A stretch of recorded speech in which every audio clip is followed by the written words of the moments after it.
Hello, fellow artists, and we're back for another episode of TED Talks Art. Today's topic is, should I go to art school? And on a side note, do I even need a degree in art? So this is a pretty big one, I think, and I'm not the first to do this. There's a lot of more qualified, more talented artists who've already talked about this sort of thing, either on YouTube or on interviews or blogs. But this is my 2 cents about it.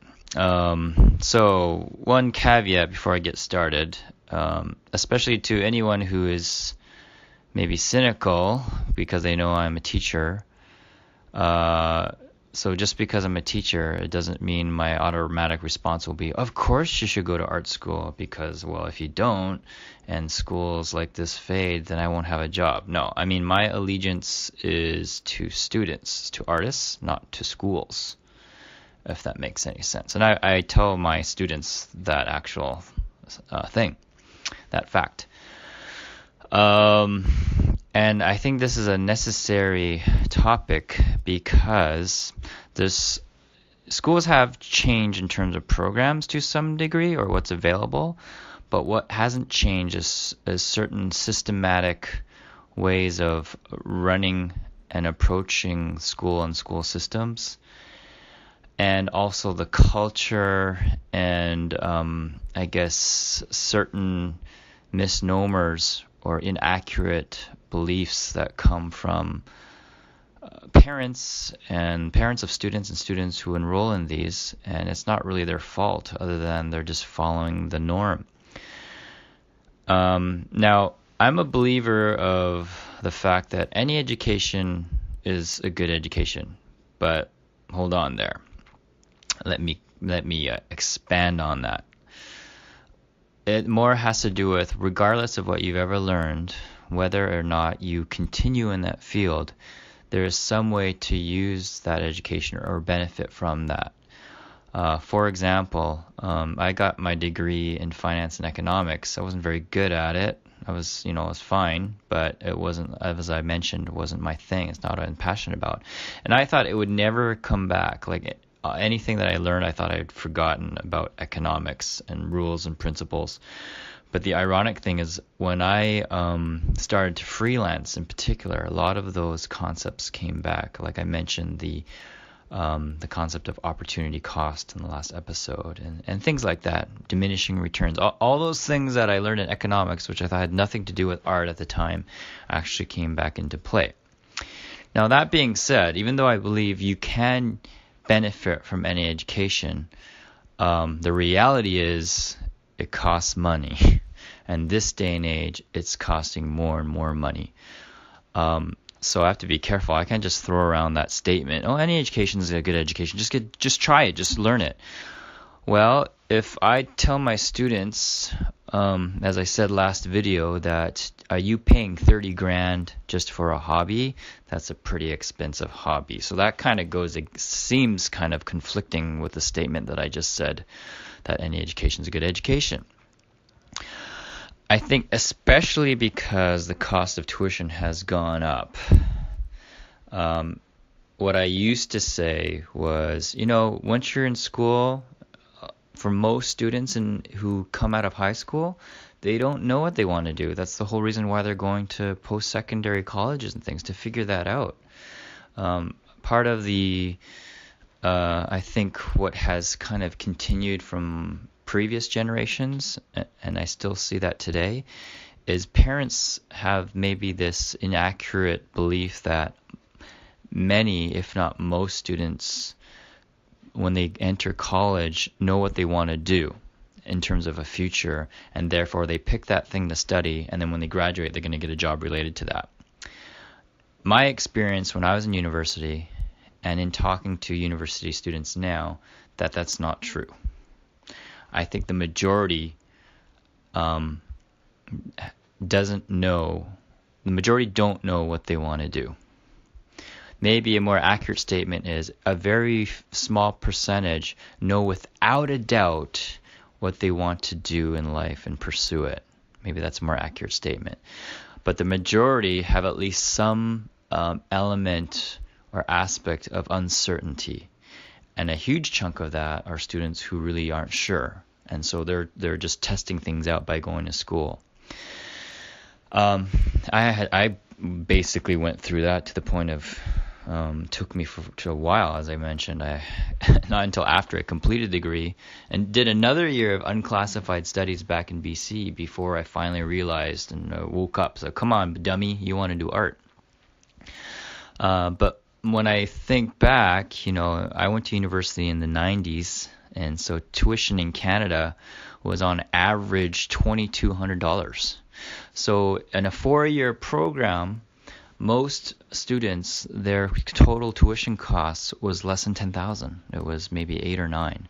Now that's not including specialized and further education and all that, but on average. Whereas now, the average cost is 9 to 10 grand a year, right? As opposed to, like, think about, I almost said that phrase again, think about that. Oh no. Again, my total time in university of 4 years amounted to about 8 or 9 grand. But students now, the ones that I teach, are paying that same amount per year. And so on average, students are paying 26 to 30 grand for their education. That's a lot of money. And I think inflation and standard of living hasn't increased the same rate as tuitions. And what's happening is a large majority of students are forced to get government assistance or take out loans, and or the pressure on parents to earn enough to help support their kids. So to say that go to school to explore is nice, but for many of you, it's a luxury, and it's a luxury you can't afford. So how do you counteract that?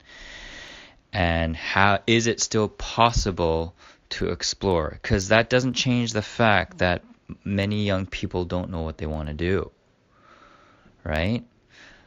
So what do we do about that?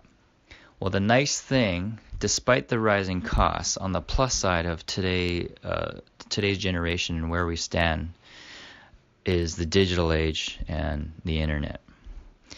And like many of you, as I've said before, a lot of my learning and continued growth in the arts has literally been through just learning from online and not even necessarily paying for it. I have paid for a few things, maybe a couple things, for training, but nothing too expensive or anything. It was, if anything, it was the opposite. It was like, oh, I love these artists and they're offering this. Like a good example is that Kickstarter 21 University. What a steal for that amount of money. But most of it, the majority of it, and especially for the last, at least 10 years, more than, I've been learning things for free online. And that's where you have a power of opportunity and choice. Okay? So don't necessarily feel in a rush to go right back to school. Now, I don't want a bunch of parents or other teachers getting mad at me with that statement, so let me expand on it. What often happens to a lot of high school students once they graduate, and this feeling carries on as you get older, is you don't want to waste time. So I don't want to dilly-dally. And even if you're not sure what you want to do, that pressure, and sometimes that pressure is coming from other outside forces, it could be parents, but even if it's not, it could be just internal, that you're giving yourself this pressure. I've got to make up my mind because time's going by, right? So just take some time to be careful about that, and don't be in too much of a rush. But of course, don't dilly-dally and procrastinate either, right? Be reflective, I guess is what I'm trying to say. And in that time, rather than immediately after the summer enrolling in school, okay, again, I'm talking to those of you who are not sure what you want to do. Those are the ones I'm talking to. Um, Even if I kind of think I want to go to art, so that's where I want to go. That's not a definitive enough statement, especially given that you're going to invest 30 grand. Okay? The most frustrating and disheartening thing to see as a teacher is students who go through school and then it doesn't end up working out for them. And what's happened is now they're in debt. They're in the same place they were before in terms of opportunity, but it's worse because not only are they financially in debt, but they are emotionally and mentally in debt. They're discouraged. They're exasperated. And that's equally disheartening and frustrating to see as a teacher. Okay? So before you jump in prematurely into a school, and so since we're primarily talking about artists here, before you jump into art school, do your due diligence. Research these programs, these schools. Research them thoroughly. Talk to other students, alumni, those already enrolled. Go to workshops or open houses. Check out forums. Do all of that. Okay? That's important. That's the bare minimum you need to do. But here's the thing. Even before doing that, try these other options to dip your feet in the waters. Just like I mentioned before, a lot of things I'm learning and continue to learn from online for free. And you don't have to worry about losing time to commutes and in traffic, and you're not paying money for it, right? All you're paying is time, right? But you're investing that time wisely, okay? And try these things out. I think I'm interested in animation, but I'm not sure. There's tons of stuff on there, YouTube and other sources. Check it out. Not only just watch it, but actually do what they say. Okay? Find the ones that speak to you, that match what you're interested in, match the way you learn, match your skill set, and then learn from there. And as you find and discover that, the more you do that, and again, that's what you have control over, is invest the time. Don't sit around and put all your energy and effort to not only learning but practicing it. Then your answer to what do I want to do in life is going to come quicker. And it's a win-win situation, because even if you try something and it doesn't work out, well, now you have a better understanding or have no doubt now about what you don't want to do, what you're not passionate about it, and you haven't spent any money. You haven't wasted any money. Okay? So yeah, look at concept art videos, or look at animation or illustration, or graphic design, whatever it may be. But since I'm assuming most of those of you who are checking this out are interested in the same things that I'm doing, right? Illustration, concept art, and anything related to entertainment and drawing, right? Comics as well. Then that's where you guys have control over, okay? And the key is being committed to that. Now, one of the reasons that people go to school, myself included, is the majority of us need some kind of structure, some kind of guidance, some kind of formal situation where we're being led, right?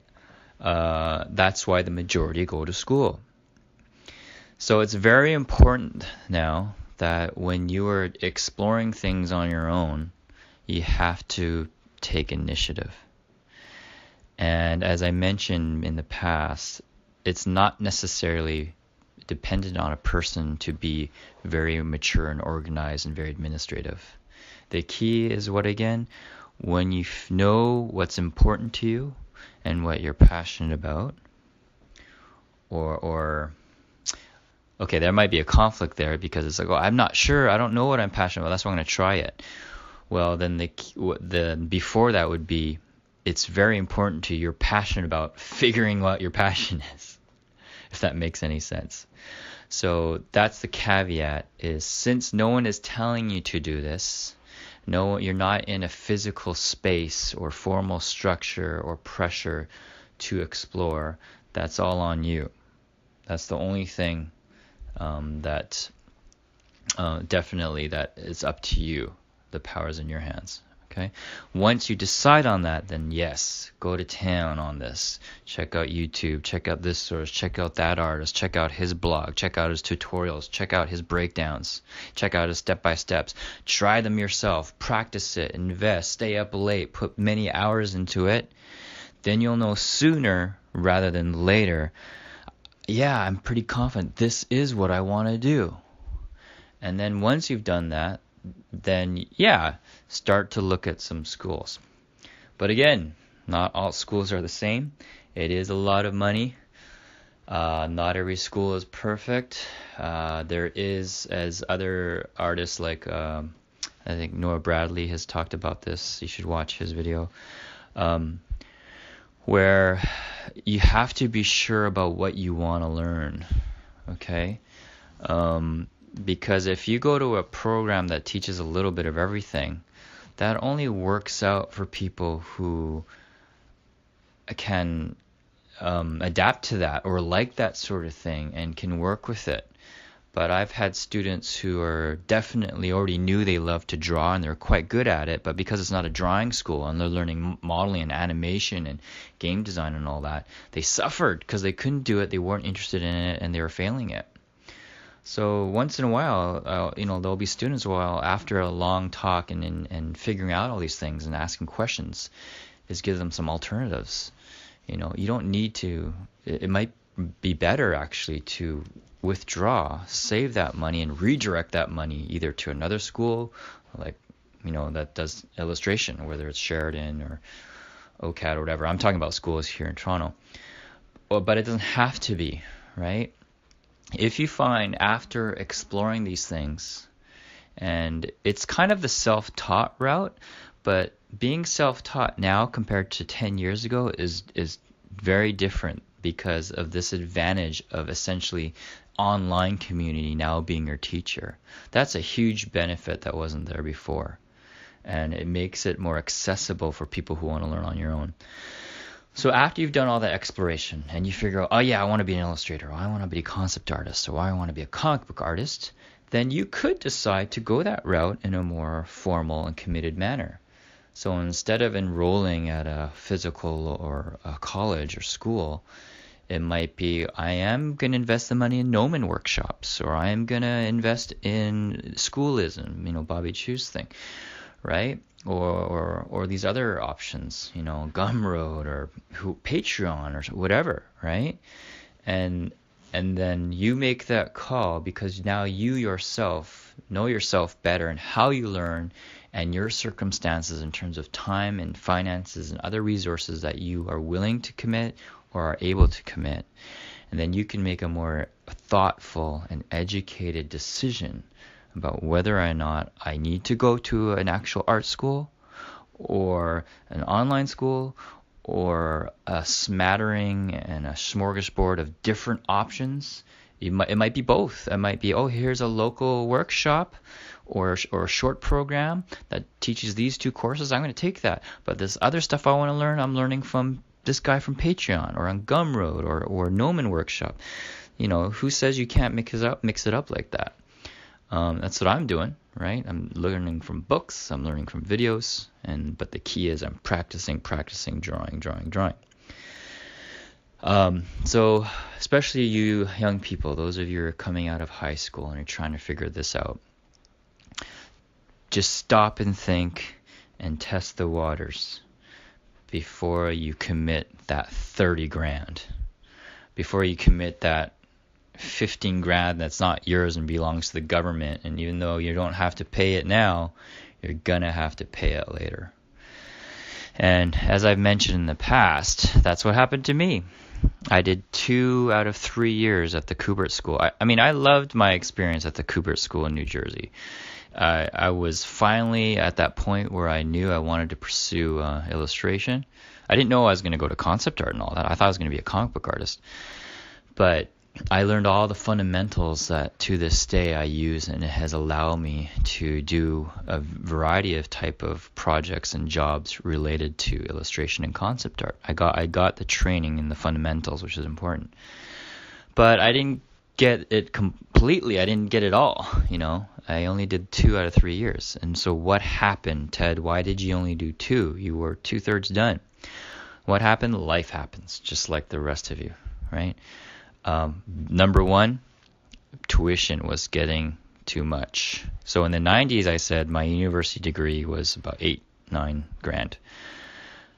So, but now I'm going back to school again, right? And New Jersey, I'm now paying U.S. exchange, U.S. Canada exchange. Each year was 10 grand, and at that time, that translated to 14 grand Canadian. So guess what, guys? Just like you, even though this is, 18, almost 20 years ago, holy cow, I paid 30 grand like you guys. And about 10,000 was a loan from the British Columbia government. So because of the costs, because of, I wasn't getting any younger, I wanted to get working as well, because by my second year, I was 28 years old. Okay. And then the other reason is after doing 2 years, I had a better understanding of what I wanted to do and what options there were for me.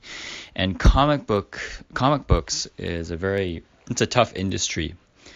And it's competitive, it's hard to get into, and the starting pay isn't the best. I mean, arts in general, no one does it to earn a lot of money. You can earn a comfortable living. I'm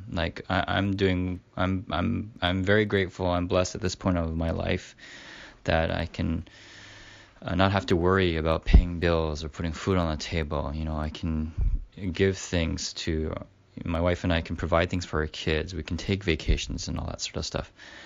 But the general consensus for all artists, though, is that we're doing this because we love it, and we're hopefully earning enough to make a living from it. If you want to get rich, there's easier jobs more suited to do that, right? I mean, if I stayed in business, I could have probably earned more, but that's totally not for me, and it's not about the money. So because of that, realizing that the final year was concentrating on building a portfolio for the big two, DC and Marvel, I decided to cut my losses and withdraw from school. Okay? So this leads to the second question. Do I need an art degree? I'm going to do the short answer and then the long answer. The short answer, no, you do not need an art degree most of the time. Okay, so never have I been asked for my grades. Never have I been asked, oh, how come you don't have a certificate, or why didn't you finish school? So how is it that I've enjoyed, almost 20 years, starting out first as a entry-level cleanup artist for a 2D house, then becoming a newbie concept artist as a startup, and then moving up there to a lead, and then becoming a freelancer. It's because of my portfolio. It starts there. It's because my portfolio was good enough. And then once that happens and you start getting jobs, then on top of the trust that comes from trusting this guy's abilities, this person can actually perform and deliver on time and with good results. Now the trust comes in reliability. So that's why I've been able to get work and have a career as an artist without an art degree. Now, I say mostly because you have to decide, because certain types of industry and jobs, that's an absolute requirement, but it's not necessarily the end. But if you look at like most of the concept art jobs that are out there, especially for AAA and all that, they'll say they expect an art degree or something. I don't think that's written in stone, because I know of people who don't have a degree, but because their portfolio is so stellar, they still got hired. However, you can't necessarily rely on that fact. But once you realize what you want to do and check what's out there, you can also find trust in a certain standard or reputation. For example, for as long as I've been in art school, and to this day, the Art Center School of Design in Pasadena, or sometimes just referred to as Pasadena Art Center, has always been on the charts. I heard about it back then, or even New York School of Illustration, Parsons School of Design for Fashion, those sort of things. They have a certain standard that's always been consistent. And how do I know that's still that case today? It was when I watched these interviews with some of these industry greats, ranging from greats like Craig Mullins to the younger generation like Andy Park. These guys all went to the Art Center in Pasadena. So they must be doing something right at that school. However, I'm sure it's expensive, like most schools are. So if you find you've figured out what you want to do, and you have the means and can afford, and more importantly, are determined to be able to stick with it, because I'm sure those programs are intensive, right? Then it's definitely worth it, because now you have the skill set at the portfolio, all the training, all the connections, as well as the reputation that comes with having that title and that piece of paper. But please understand, the most important thing is always your portfolio. Okay? So I tell my students that's key, but it doesn't mean school is a waste if you decide to go that route. What's more trustworthy than a stellar portfolio? A stellar portfolio with an art degree. What's more stellar than that? Stellar portfolio with a high academic standing. And what's even better than that? That same level stellar portfolio and high academic standing at a prestigious or known school. What do those things do? It starts to add in more and more trust in the eyes of the employer, right? It's the same reason why we look at jobs and they say we want 3 to 5 years experience, this. They say they might be impressed by your resume even though they've never seen your face and they can't even pronounce your name. Why? Because that resume, that experience has built the trust. So when you're first starting out, everyone's the same. You don't have the experience. So what builds the trust that captures the eyes of employers and clients? The trust that comes from how brilliant your portfolio is and the integrity in your work. If there's integrity in the work, then they're going to believe there's integrity in that person, because they had to be honest to goodness, hard work and patience and determination that's coming through the pages. That must come through them in their personality and their goals.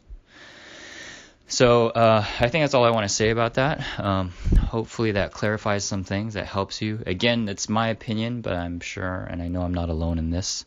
So again, you have the power, guys, to take the time, at least a little bit, and maximize it in exploring and trying options before you make a real huge commitment, like going to a school, especially if you're not sure it's the right one, and paying $30,000 for it.